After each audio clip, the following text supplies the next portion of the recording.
A paz do Senhor a todos. Voltamos aqui com mais uma aula de geografia bíblica, geografia simples para todo o leitor da Bíblia. Estamos falando dos montes da terra de Israel, da Palestina. E nós, na aula passada, no vídeo anterior, nós falamos algumas peculiaridades a respeito desses montes. A peculiaridade que eles têm, o que aconteceu nesse monte, nos tempos bíblicos. Hoje nós vamos localizar esses montes, a posição que eles estão geograficamente falando na terra da Palestina. Vamos começar com um monte que não está na terra da Palestina, ele está fora da terra da Palestina, ao extremo norte, lá em cima, já no Líbano, um monte bem conhecido, bem falado, que a Bíblia fala, o Monte de Hermon. Esse monte importante, que nós falamos dele na aula passada, no vídeo passado. Então, sobre a importância desse monte, o Monte Hermon. Vamos falar também ao oeste do mar do Rio Jordão, a oeste do Mar da Galileia. Nós vamos ver aqui no Ocidente, melhor falando, um monte importante para a história bíblica. É o Monte Carmelo. Monte importante que 21 vezes tem referência dele na palavra de Deus. Ao oeste do Mar da Galileia, nós temos um monte também chamado Monte Radim.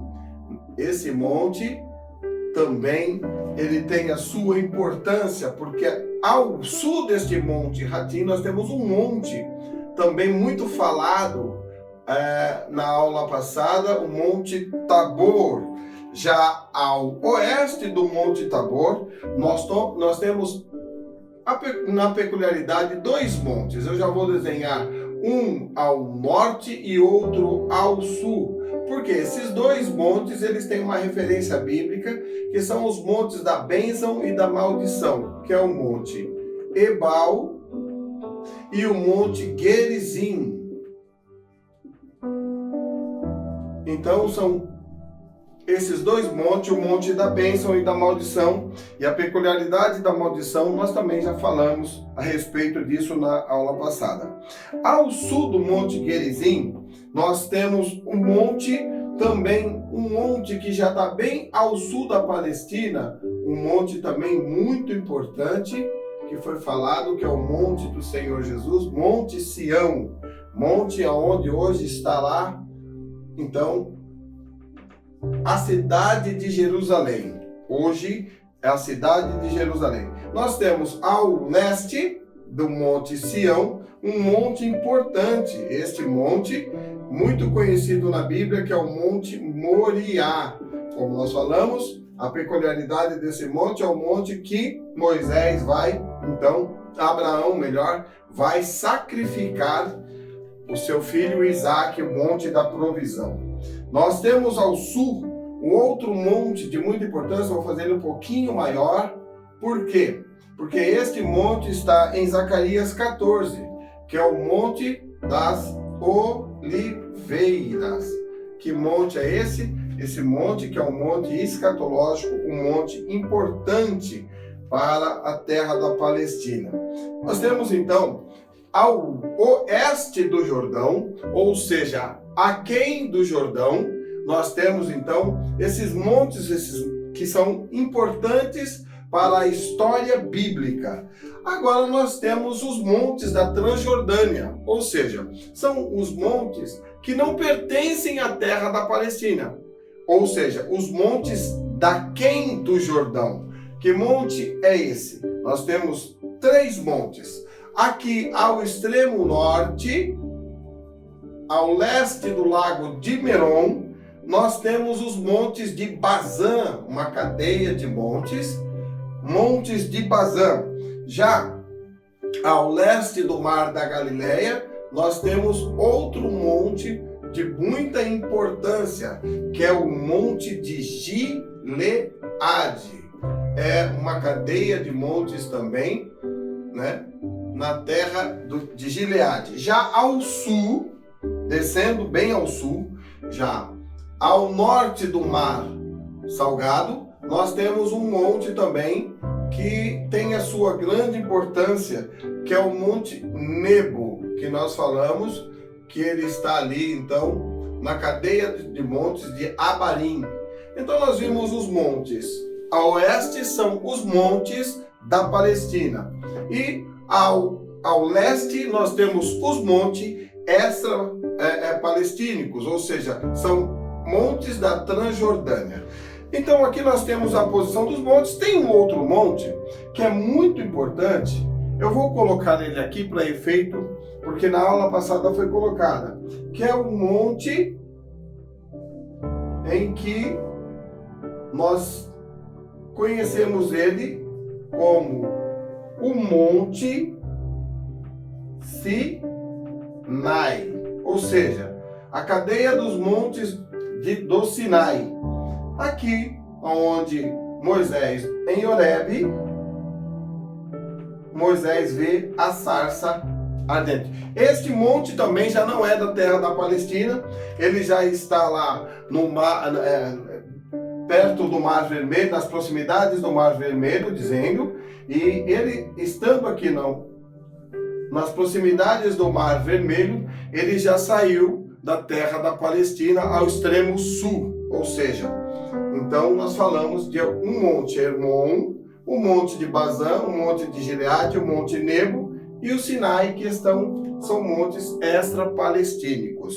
Esses são os montes que nós temos estudado. Eu gostaria de frisar aqui, ainda nesse momento desta aula, alguns inimigos do povo de Israel. Nós queremos falar dos principais inimigos que dificultaram a entrada do povo de Israel na terra da Palestina. Já às margens do mar, aquele povo que morava ali, beirando o mar grande, está os arqui-inimigos, os filisteus. Já entrando ali ao sul da Palestina, nós temos esses inimigos do povo de Deus. Já no extremo norte, lá em cima, próximo do Monte Carmelo, os cananeus, que eram então inimigos do povo de Deus. Nós temos também um outro inimigo muito importante do povo de Israel, são aqui já o extremo norte, os idumeus, ou seja, aqueles que são de Edom. Quando eles saem do Egito, eles então confrontam com eles. E já ao leste da Jordânia, do Rio Jordão, do Mar Morto, nós temos aqui, ao sul do Mar Morto, nós temos um inimigo muito importante para nós falarmos dele, que era os Moabitas. Os Moabitas que impediram deles entrarem na terra. E já ao norte, os Amonitas. Então, esses são os inimigos de Deus, que eram os importantes inimigos de Deus. Nós poderíamos falar que vai ter todos os eus aí, os heteus, os heveus, os fariseus, existem muitos outros, mas os mais importantes que nós falamos são os filisteus, os cananeus, os idumeus, que estavam nas regiões de importância, porque nesse momento eles iriam entrar pelo sul do Mar Morto, não puderam. Eles iam entrar pelo leste, não puderam, tiveram que guerrear essas guerras. Daí então o motivo deles conquistarem a terra ao leste do Jordão. Então nós falamos assim de uma forma bem rápida da geografia bíblica, porque geografia bíblica também ela está unida com a história. Então tem muita história deste povo para ser contada, e nós voltaremos mais à frente com a história deste povo, como eles conquistaram, como foram as conquistas, e na aula mais à frente nós estaremos falando também sobre as tribos, as divisões dessas tribos da terra da Palestina, como se deu essas divisões, e como foi dividido a parte norte, a parte sul, e para quem pertenceu cada parte desta terra. E isso é nossa aula de hoje. Espero que você aproveite, que você dedique, estude um pouco mais sobre esses assuntos e volta no vídeo, ou seja, no nosso link da aula anterior. Volta ao link da aula anterior que você vai saber as peculiaridades que existem nesses tempos bíblicos para estes montes. Lembrando que esses montes eram muito importantes, pois eles serviam de esconderijo, eles serviam também para proteção, como cidades de refúgio para o povo de Israel. Que Deus te abençoe e que nós possamos então, na semana que vem, voltar com uma aula sobre as tribos de Israel e as principais cidades. Deus abençoe.